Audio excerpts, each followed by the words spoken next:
Welcome back to Petology. I'm Shobha Thomas and we're going to be talking about ferrets. But first we're going to learn some grooming tips. Okay, Victoria is going to be showing us 3 steps to brushing your pet at home. Okay, so there's 3 steps, and the type of brushing that we do is called line brushing, and we're going to be using Carbon for the demo here. He has an interesting coat to work with because he is a shorter coated dog, so like a Husky Shepherd mix. Come here. So the type of brushing is called line brushing, and we always use the leave-in conditioner when we're brushing. So I'm going to use one that helps remove the undercoat as well, since he is a hairier dog, with a more double coat. So they shed a lot more often. So this will definitely help with that. So you mist it on to a specific area that you're working on. And then you pick something called, so this is your step 1, your leave-in conditioner. And then step 2 is a slicker brush. So with your slicker brush, you want to make sure that it either has 2 options, one more firm and one softer, or you want to make sure that it's just not too harsh on your dog's skin when you're brushing. So a little softer of a bristle is okay.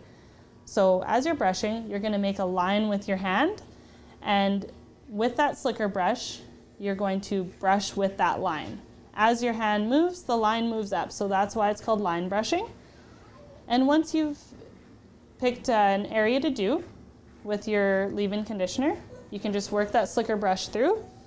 3rd step is your metal comb. There's 2 sides. You want to use the more narrow side to finish, but if you need to use the wide side first, that's okay too, to break up the hair.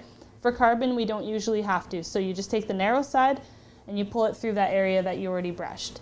So now if you go to another area where you didn't use the conditioner and the slicker brush, you'll notice the comb gets stuck. So that's why we want to get right down to the skin in that one area.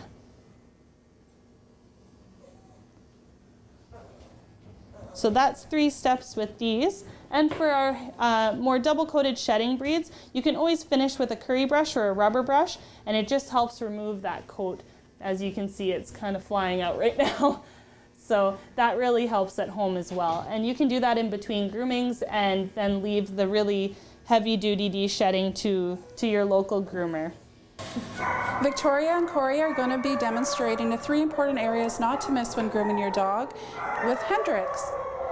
Okay, so first thing first, like we discussed with the line brushing, it's always important to make sure that our pet's skin is not getting red or pink. That is a sign of irritation. So we just want to make sure that they aren't getting overstimulated in any area from the brushing. So you'll start with your leave-in conditioner and you'll mist the area like you did before. You'll follow with the slicker brush and then end with your comb, just like the double-coated dogs, like the Shepherds and Huskies. So we'll start with this tail. It's super important to keep the bone in your hand. You don't want to get the bone stuck in the comb because that is part of their spine, so we want to make sure that's nice and supported while you're brushing. So you'll mist with the conditioner. You'll take the slicker over top, and then you'll take your comb and pull through the hair. The second area that's really important is between those toes. So same thing, mist with the conditioner, and you're not going to do as much line brushing here. You're just going to kind of break the coat up with the slicker and then pull the comb through. It's really important that those toes aren't getting matted in between because it's very sore for the puppy to be walking on. Lastly, our dogs with longer ears, it's very important that they aren't getting matted on the ends of the ears. It can cause some issues that we need to send you to the vet for. So things like oral hematomas, which is a blister that forms on the end of the ear after it's been shaved to remove the matting. So it's very important that the ears are constantly being watched.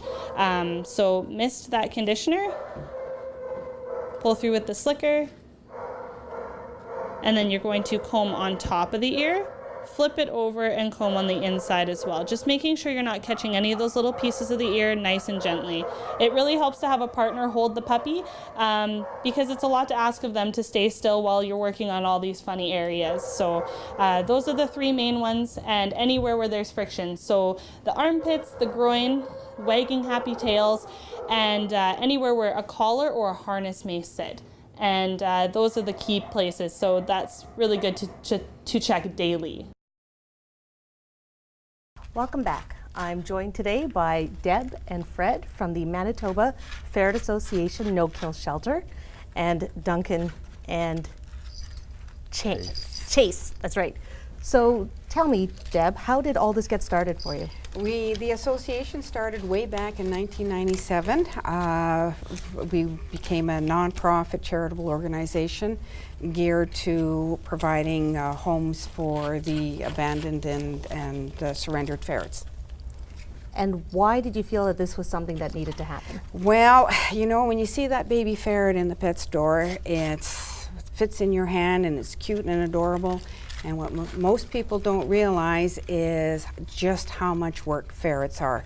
They are as much work, if not more, than a dog. So this is not like the hamster or the gerbil you had as a kid growing up.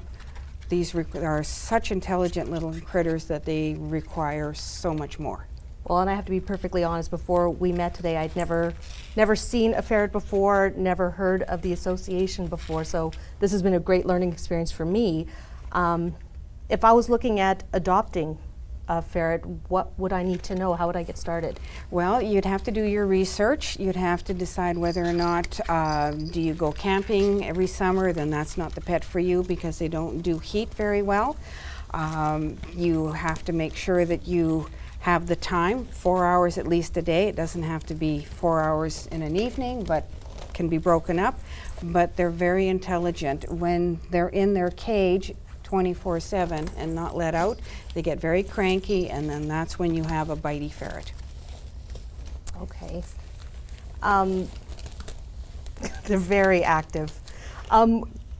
You've got all these years of experience with ferrets, and as we spoke before, you've got 20 ferrets at I home foster right now? 20 ferrets at home. These are the old ferrets that are 5, 6, 7 years old that have been surrendered as seniors, and of course they're too old to be adopted out, so I foster them in my home until it's their time to pass.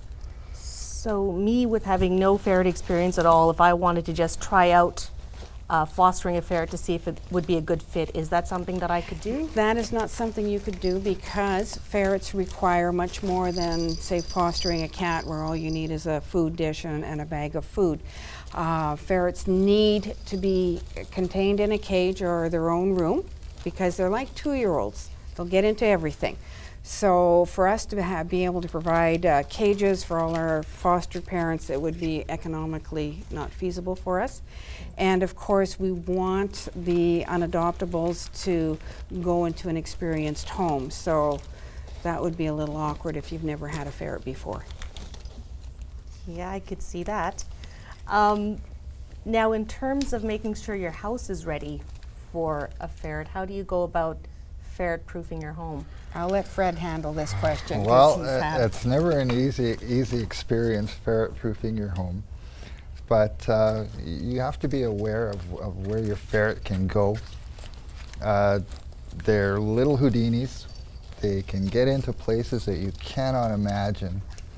They're like a raccoon in the way that if their head fits through it, the rest of their body will follow. Wow. So they can get into spaces as small as an inch under your sofa, you know, into the lining of your bed, box Wow. spring. So it's quite involved ferret-proofing your home. But a lot of it also depends on the ferret. Okay, meaning Some of them will like to get into a little more trouble than others. So how far you have to go ferret-proofing depends a lot on the ferret. Some like to chew cords, some don't. Some will steal your shoes every chance they get, others won't. So there are certain things you have to do. You have to make sure if there's any rooms with, you know, anywhere you don't want them to go, you have to seal it off. Chemicals under your sink. You might want to put a child lock on your cabinet. really? Things like that, yes. Like they could open a cabinet? Yes, they can open cabinets. Yeah, they those little paws. They're very agile, and they're very curious, and they're also very determined. Okay. If there's somewhere they want to be, they'll get there somehow. And what if you have other pets in the house? How does it, or would it work if you had other pets in the house? It can and often does. A lot of people who have cats find their ferrets get along fine with their cats. And with dogs, the bigger the dog, actually the safer. The small terriers are bred to hunt rats, so they can't tell the difference between a ferret and a rat, so we don't like to place ferrets in homes where there's the smaller dog, because it's just not safe for the ferrets. But I had an English Mastiff, and I had a ferret kind of walk through his mouth, and he kind of went "Bleh," and spit him out, and that was Wow. that was nothing. Not scary at Not scary at all. The ferrets themselves are very fearless. Which is a strength and a weakness all in Yeah, one. yeah, they don't know when they should be afraid of something until it's too late. But they don't hesitate to walk right up to a very large dog. No hesitation at all. Wow. The other thing is ferrets are oral. Their communication with each other, you saw that they were grooming each other, and that they play with each other by biting each other on the back of the neck and dragging the said ferret under the couch and that. So when they approach a small dog, they're going to want to do the same thing, and the dog getting a bite on the back of the neck is not going to be impressed and is going to retaliate. So that's where the conflict comes in.